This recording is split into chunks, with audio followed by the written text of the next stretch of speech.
लेकिन फिर भी ये आखिर क्यों करना पड़ रहा है राहुल गांधी को? क्या कुछ सोचते हैं आप? राजीव जी, मुझको तो इस मामले में जो राहुल गांधी के ट्वीट का दूसरा पार्ट है, क्योंकि ये अपने आप में गंभीर मसला है कि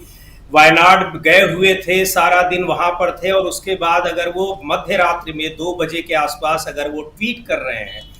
तो कितनी गंभीर बात है। लेकिन इससे भी ज्यादा मैं महत्वपूर्ण बात ये मान रहा हूं कि उन्होंने जो कहा है कि ईडी के सोर्सेस से उन्हें ये बात पता चली, ये अपने आप में ये वाला बिंदु कहीं ज्यादा महत्वपूर्ण है। वो इस लिहाज से भी महत्वपूर्ण है कि जिस ईडी, जिस सीबीआई, जिस इनकम टैक्स की बदौलत अभी तक विपक्षी नेताओं को अपने काबू में करने का प्रयास प्रधानमंत्री नरेंद्र मोदी और गृह मंत्री अमित शाह कर रहे थे,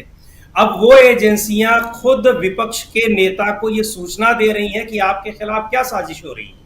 ये सीधे तौर पर बता रही है कि अब ये 303 सीटों वाली लोकसभा सीटों वाली सरकार नहीं है, ये 240 सीटों वाली सरकार है। और इस 240 सीटों में भी ये इसमें और कितनी कमी हो सकती है, इसकी कोई गारंटी अब नहीं रह गई। ये बहुत ही महत्वपूर्ण बात है। और चूंकि ये जानकारी जाहिर तौर पर कि दिन में नहीं मिली होगी, अगर दिन में मिली होती तो शायद राहुल गांधी का ट्वीट उसी समय आया होता।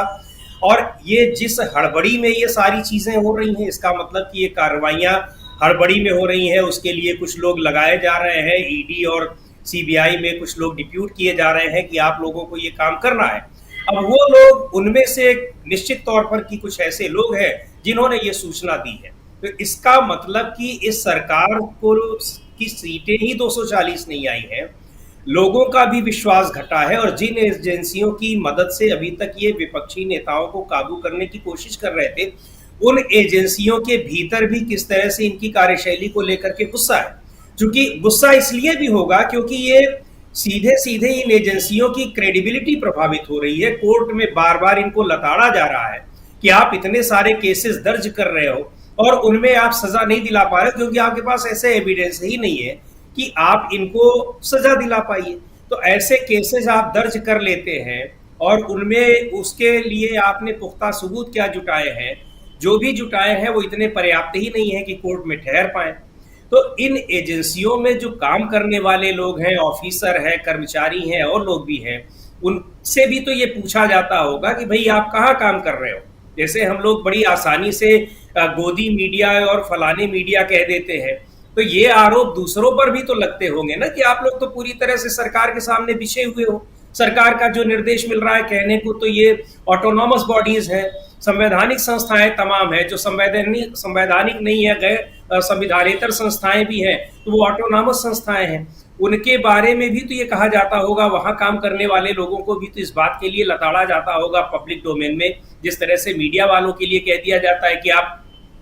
इस तरह से कह रहे हो। तो उनके अंदर भी ये बात आ रही होगी कि भाई हम लोग क्यों मोहरा बन रहे हैं, इससे हमें क्या मिल रहा है। और ठीक है, जब तक सरकार के पास बहुमत था, उसके पास बहुत ताकत रहती है। सारी एजेंसियां कहीं न कहीं डायरेक्टली इनडायरेक्टली तो गवर्न तो सरकार से ही हो रही है, सरकार के ही अलग अलग जो सिस्टम के अलग अलग पार्ट्स हैं उनसे गवर्न हो रही हैं। लेकिन अब इस स्थिति में कि आपके पास बहुमत नहीं है, जिन बैसाखियों की बदौलत आप चल रहे हैं वो कभी भी आपसे बिछड़ सकती हैं और उसका संकेत वो देती रहती हैं, धमकाती भी रहती हैं। अभी जुमा 1-1.5 महीना ही हुआ है नई सरकार बने और इस कदर आपको झुका दिया गया है कि आपको बजट के भाषण में ये बताना पड़ रहा है, दिया तो है ही, आपको बताना भी पड़ रहा है कि हमने बिहार और आंध्र प्रदेश के लिए ये विशेष पैकेज दिया, और बाद में आपको सफाई देनी पड़ रही है कि हमने और भी राज्यों को दिया है, लेकिन उनको इसलिए दिया कि उनकी बदौलत हम चल रहे हैं। तो इन सारी चीजों को देखते हुए ये जो सरकार के ऊपर दबाव, एक तो अल्पमत का दबाव, दूसरे सहयोगी दलों का दबाव और तीसरे जो पार्टी के भीतर चल रहा है, जो उथल पुथल मची हुई है, उन चीजों का दबाव, और उसका अब ये भी दिखाई पड़ रहा है कि ये इनकी कार्यशैली में तो बदलाव नहीं आया है, लेकिन कार्यशैली में बदलाव मजबूरन इनको लाना पड़ेगा, क्योंकि अब अपने आप में बड़ी चुनौती है कि जिस सरकार में लोग ये तक नहीं जान पाते थे कि किसी राज्य में किसको राज्यपाल बनाया जा सकता है, राष्ट्रपति के लिए कौन उम्मीदवार बनाया जा सकता है, किस राज्य में कौन मुख्यमंत्री बनाया जा सकता है, वो सिर्फ 1 या 2 लोगों के बीच तय होता था और कहीं वो चीज लीक नहीं होती थी। आज उसकी सरकार में किसके खिलाफ आप साजिश रच रहे हो, किसको आप फंसाने की कोशिश कर रहे हो, किसके खिलाफ ईडी और सीबीआई और इनकम टैक्स जैसी एजेंसियां कार्रवाई करने की तैयारी कर रही हैं, वो बातें उसको ही पता चल जाती हैं जिसके खिलाफ ये कॉन्स्पिरेसी रची जा रही है, अगर ये रची जा रही है तो अपने आप में ये सरकार को अलर्ट करने वाली सिचुएशन है कि अब ये एजेंसियां भी आपके बिल्कुल एक यस मैन बन करके काम नहीं करने वाली हैं। इससे इनको सचेत हो जाना चाहिए। और तो मुझे इस ट्वीट का जो सबसे इंपॉर्टेंट पहलू लगा वो यही लगा। दूसरी बात जो आप कह रहे हैं कि क्या ईडी उनको कर सकती है, गिरफ्तार कर सकती है और केस दर्ज कर सकती है, तो अभी तक का जो हम लोग वर्क कल्चर, प्रधानमंत्री मोदी और उनकी सरकार का वर्क कल्चर, सरकार की बात कहें तो ऑब्वियसली एक और दो ही नाम आते हैं, उसके अलावा तीसरा कोई आता नहीं है जी। तो उसको देखते हुए ये करेंगे, कर सकते हैं, ये दुस्साहस करने की कोशिश करेंगे। लेकिन मुझे लगता है कि राहुल गांधी के ट्वीट का ये जो दूसरा वाक्य है वो उनको अलर्ट करने वाला होना चाहिए। उससे उनको सबक लेना चाहिए कि अगर ये करेंगे तो पार्लियामेंट में सिर्फ इतना भर कर देने से स्थगन प्रस्ताव का नोटिस दे दिया गया है, पूरा का पूरा विपक्ष एकजुट है,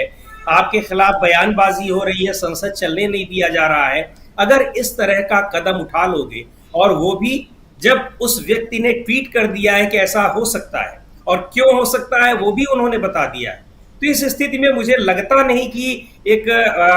राजनीतिक जो कोई पार्टी है और इतना कह लीजिए कि इतना अनुभवी राजनीति में इतने सालों से राजनीति करने वाले लोग करेंगे, नहीं करेंगे। लेकिन जिस तरह से उनकी कार्यशैली है, 10 साल का यहाँ का कार्यकाल है और उसके पहले का गुजरात का मुख्यमंत्री, बतौर मुख्यमंत्री का उनका कार्यकाल है, बहुमत की सरकार चलाने का, वो जो उनकी आदत सी पड़ी हुई है उसके तहत वो करेंगे। और हम देख रहे हैं किस तरह की गलतियां वो कर रहे हैं और उसके जाल में अपने आप फंसते हुए चले जा रहे हैं। वो चाहे अनुराग ठाकुर के बात को ट्वीट कर देना हो, अनुराग ठाकुर के भाषण को उनको इतनी जल्दी ट्वीट कर देने की क्या जरूरत थी, जहां तक मैं समझ रहा हूं। और ये भी कि उसको बाद में उसमें कार्यवाही से भी निकाल दिया गया। उस चीज को आप ट्वीट कर रहे हैं जिस पर उनको विशेषाधिकार हनन का भी नोटिस दिया जा चुका है, और नोटिस माना जाता है नहीं माना जाता है वो देखने वाली बात होगी। लेकिन इन स्थितियों में और मजबूत विपक्ष और कमजोर सरकार, भारतीय जनता पार्टी 240 पर तो है ही, उनको ये भी पता है कि ये 240 भी अब उनके पूरी तरह से कहने वाले नहीं है, कहने पर चलने वाले नहीं है। उत्तर प्रदेश में लगातार जो हम देख रहे हैं, महाराष्ट्र में देख रहे हैं, पार्टी के भीतर किस तरह से आपस में तलवारें खिंची हुई हैं। हर जगह से ये दबाव पड़ रहा है कि सीधे सीधे जो हार हुई है जिन राज्यों में, खास तौर पर चाहे वो पश्चिम बंगाल हो, उत्तर प्रदेश हो, महाराष्ट्र हो, वहां हार की जिम्मेदारी सीधे प्रधानमंत्री पर थोपी जा रही है। ऐसी स्थितियों में मुझे लगता है कि केस दर्ज करा करके गिरफ्तारी की ओर बढ़ने वाला कदम शायद नहीं उठाएंगे। लेकिन दुस्साहस भी बहुत बड़ी चीज होती है। व्यक्ति का जो अति आत्मविश्वास होता है, कई बार वो भारी भले पड़े, उसको लग रहा होगा कि भारी पड़ेगा, फिर भी वो करने की कोशिश करेगा, तभी उसको दुस्साहस कहते भी हैं। बिल्कुल बिल्कुल, दुस्साहस